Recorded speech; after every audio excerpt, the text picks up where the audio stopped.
Hi, I'm R.T. And I'm Tyler. And this is Custer Wolfe Building a Watch Company. Today we're filming the final episode of Season 1 of Custer Wolfe, and we are going to take a quick tour of the building and show you the progress we've made.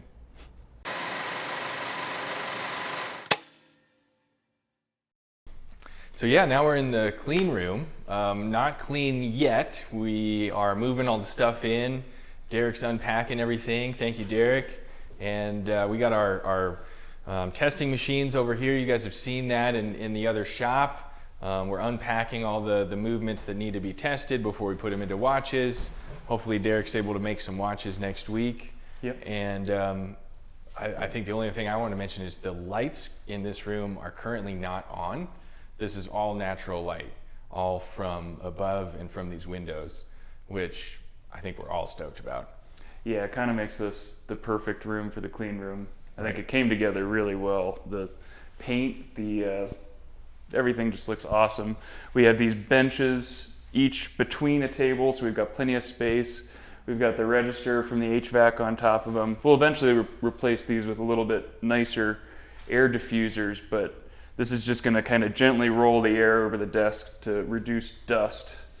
We got this bad boy that we had to strap into my passenger seat on the way over here. I don't know how much this cost, but it maxed out a credit card. So this is our movement cleaning machine. So we've got a lot of awesome stuff in here that we can't wait to put to good use. Let's go check out another room. What are we calling this room? This is the shipping room. Shipping room. Yep. So we got our big pallet table from the other shop. We've got laser engraver, sandblaster, kiln, kind of all your various hand tools, a little bit of storage. We've got the loft up here, but yeah, this room is kind of a multi-use room. We've got photo room over there to our right. Yep. And then for anyone that has been following along for a while, you see those ammo cans up there, little teaser, military edition coming at you November 11th. Don't forget, we actually realized we need some more of those. We didn't quite get enough, so we're excited to start that process this year, and they'll all be packaged and shipped from this room. Yes, sir. So we're standing in our new machine room here. Today was actually the first day we came to work at the new building. Almost doesn't feel like it because there's still so much to do to get moved in, but we have all 4 Haas machines in the building, 6 total CNC machines in here. It's kind of weird being in here and everything's done. We don't say, oh, we're gonna do this and then we're gonna do that, we're gonna do that. It's kind of all done. Everything went really smooth. Last couple days, we moved the machines on Tuesday, and then we moved the rest of the stuff yesterday. So it's kind of a mess, but we have power to the machines, and we have a technician from Haas here to help us get them set back up. So we should be up and running by end of day. Yeah, and this is like, we're standing like where we put the cameras for the last few episodes. We were kind of behind us, table was like in the middle of this big machine behind us. And now, I mean, 50% of the square footage of this room is machine. Mm-hmm. And so you can see we're running power from the ceiling down to the ones in the middle. We got the electrical boxes all set up around the sides.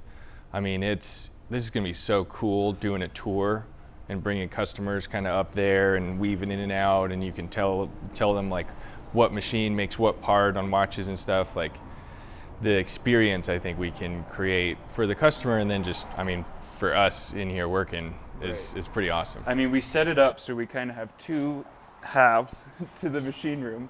We have mill land over there. All 3 mills are in the back of the room. So the 2 Haas mills are facing each other, which is really nice. You can kind of work on one and turn around and work on other. We did the same thing with our 2 Haas lathes right here. Yep. And then we've got the Swiss sitting over here because that's kind of the only spot where it'll go with a 12-foot bar feeder on it. Yep, and I think the last project to wrap this room is giant American flag on that wall. So that's a Monday thing probably. But I mean, the other thing, just like open door here, just thinking about getting these machines in here was fun to watch. That was Tuesday. It was insane. Yeah, big thank you to those riggers over at Winslow Crane down in Denver. Yeah, so I shared some photos when they were loading in the 2 DMG machines almost a month ago at this point. Yep. And that took all day basically just to get those machines off the truck and in here. Haas machines are actually a lot easier.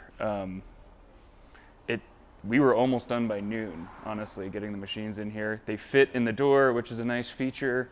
Yeah. They're not as heavy. They're more symmetrical. So yeah, getting the Haas machines in here wasn't too bad. What they do is they take a forklift, bring the machine in here, and then they set them down on these big industrial skates. So you can kind of just push the machine back to where you want it. They jack it back up and take the skates out. So it's kind of a neat process the way they are just able to maneuver these machines exactly where we want them. Yeah, and what he's doing today, correct me if I'm wrong, but basically the machines have feet on them, and the floor is most likely not level, so we're leveling the machines out so that we can get the good tolerances we need. Exactly. And then he's just making sure that nothing happened in the move before we, light them up again, right? Yeah, so our ST20Y and our VM2, they're 2 larger Haas machines. They're large enough that the machine needs to be leveled. If there's any twist in the casting, that can affect our accuracy. If it's leaning to one way, the table's heavier on that side than it is on that side. Just trying to get the best performance possible out of the machines. It's gonna be fun. Turn them all on. It might be loud in here. All right, so now we're outside. We just wanted to, kind of wrap up this tour of the new building with showing you what we did to the outside. New color. We call it the iron ore color on all the trim and this whole wall of the building. I think it changes the entire look of the building. And we just wanted to do a special call out, and Tyler, you can add some context to this if you want, but just a special call out to Josh from Projects Limited.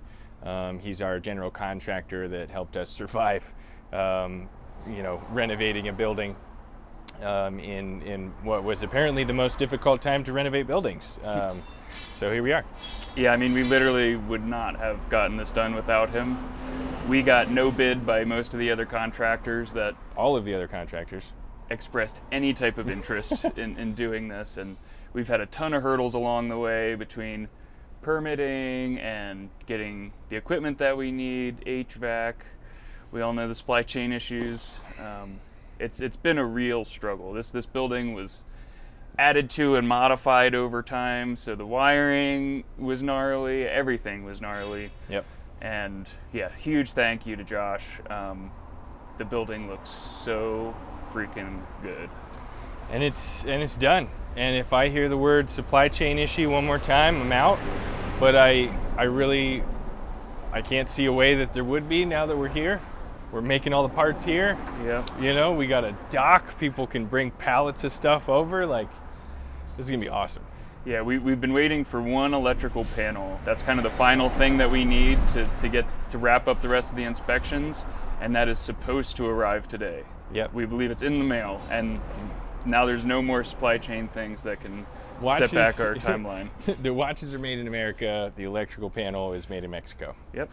And that's life. Global supply chain. That's how she goes.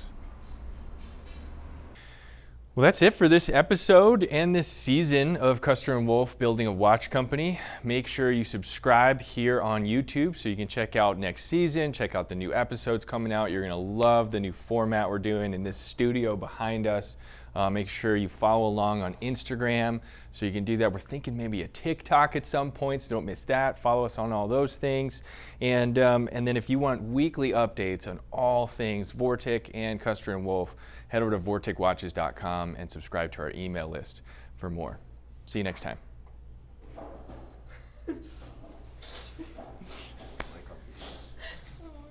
Should I do that again, or is that good?